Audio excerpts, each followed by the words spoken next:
नमस्कार। शिव पुराण में एक ऐसी कमाल की कथा छिपी है जो भक्ति के असली मतलब पर ही सवाल उठा देती है। ये कहानी है भृंगी ऋषि की, एक ऐसे महान भक्त जिनकी एक छोटी सी भूल ने उन्हें भक्ति और अभिमान के बीच का सबसे बड़ा सबक सिखाया। तो चलिए आज इस रहस्यमयी कथा के जरिए सच्ची भक्ति के स्वरूप को समझते हैं। अक्सर कहा जाता है कि भक्ति तब तक पूरी नहीं होती जब तक शिव और शक्ति दोनों को एक साथ न पूजा जाए। लेकिन सोचिए, क्या हो अगर कोई भक्त इतना अड़ जाए कि वो सिर्फ एक की ही पूजा करे। एक ऐसे ही ऋषि थे जिनकी भक्ति इतनी एकांगी थी कि उसकी कीमत उन्हें अपने ही शरीर का मांस और रक्त देकर चुकानी पड़ी। चलिए इस अद्भुत कथा की गहराइयों में उतरते हैं। तो हमारी कहानी शुरू होती है देवों के देव महादेव के निवास स्थान कैलाश पर्वत से। यहीं पर एक महान भक्त की अधूरी भक्ति का वो गहरा रहस्य उजागर होने वाला था। ये उस समय की बात है जब अंधकासुर पर विजय पाने के बाद भगवान शिव ने अपनी दिव्य सेना यानी गणों का विस्तार किया था।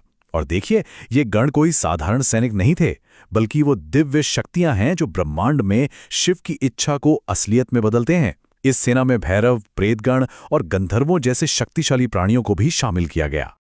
और इसी दिव्य सभा के बीच अपनी अटूट भक्ति के लिए जाने जाने वाले भृंगी ऋषि का आगमन हुआ। उनकी तपस्या की तो हर कोई मिसाल देता था, लेकिन उनकी भक्ति में एक ऐसा अहंकार छिपा था जो बहुत जल्द सबके सामने आने वाला था। तो ये भृंगी ऋषि थे कौन? असल में इनकी ख्याति दूर दूर तक थी। वे एक महान तपस्वी थे और शिव के प्रति उनकी भक्ति पर कोई शक नहीं कर सकता था। लेकिन उनकी भक्ति एक अजीब से प्रण में बंधी हुई थी, एक ऐसा संकल्प जो इसे पूरा होने से रोक रहा था। उनका प्रण था, मैं सिर्फ और सिर्फ शिव की पूजा करूंगा, किसी और की नहीं।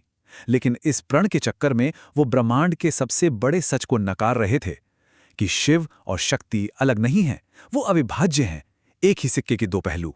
और बस यहीं से उनकी भक्ति और परम सत्य के बीच का टकराव शुरू हो गया। तो जब भृंगी कैलाश पहुंचे, उन्होंने क्या किया? उन्होंने सीधे शिव को प्रणाम किया और वहां बैठी देवी पार्वती को कह सकते हैं पूरी तरह से नजरअंदाज कर दिया। तब पार्वती ने उनसे पूछा, हे ऋषि, आप शिव को तो पूछते हैं, पर उनकी शक्ति को क्यों नहीं? क्या आप ये नहीं जानते कि शक्ति के बिना शिव शव के समान है और शिव के बिना शक्ति का कोई आधार ही नहीं है? लेकिन भृंगी ऋषि वो तो अपने अहंकार में इतने डूबे थे कि टस से मस नहीं हुए। उन्होंने बड़ी दृढ़ता से कहा, नहीं देवी, मैं तो केवल शिव का भक्त हूं। उन्हें इस बात का जरा भी अंदाजा नहीं था कि उनकी यही जिद उनके जीवन की सबसे बड़ी परीक्षा बनने वाली थी। और बस यहीं पर देवी पार्वती ने फैसला कर लिया कि भृंगी को सबक सिखाना ही होगा। उन्होंने उन्हें उनकी अधूरी भक्ति का ऐसा नतीजा दिखाया जिसने भृंगी ऋषि के अस्तित्व को ही हिलाकर रख दिया। तब पार्वती ने शिव से कहा, प्रभु, अगर ये भक्त सिर्फ आपको पूजना चाहता है तो इसके शरीर में जो मेरा अंश है उसे वापस लेने की आज्ञा दें। और फिर जो हुआ वो हैरान करने वाला था। देवी ने जैसे ही अपनी शक्ति, अपनी ऊर्जा भृंगी के शरीर से वापस खींची, एक पल में सब कुछ बदल गया। उनका सारा मांस गल गया, रक्त सूख गया।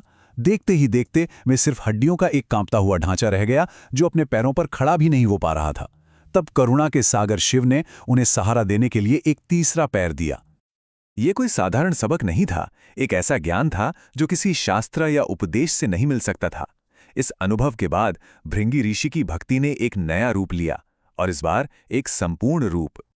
जब उन्हें अपनी गलती का एहसास हुआ तो भृंगी ऋषि ने हाथ जोड़कर देवी को प्रणाम किया और कहा, हे देवी, मेरा अहंकार चूर चूर हो गया है। मैं अब समझ गया हूं, आज से मेरी भक्ति केवल शिव या केवल शक्ति के लिए नहीं, बल्कि शिव शक्ति दोनों के लिए समर्पित है।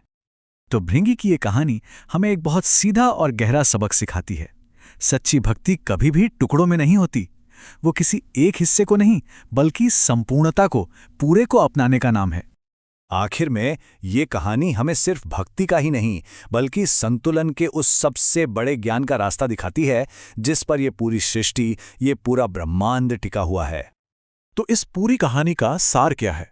देखिए, बात बिल्कुल साफ है। शक्ति यानी ऊर्जा के बिना शिव शव हैं, चेतना है पर निष्क्रिय हैं। और शिव के बिना शक्ति का कोई आधार ही नहीं है।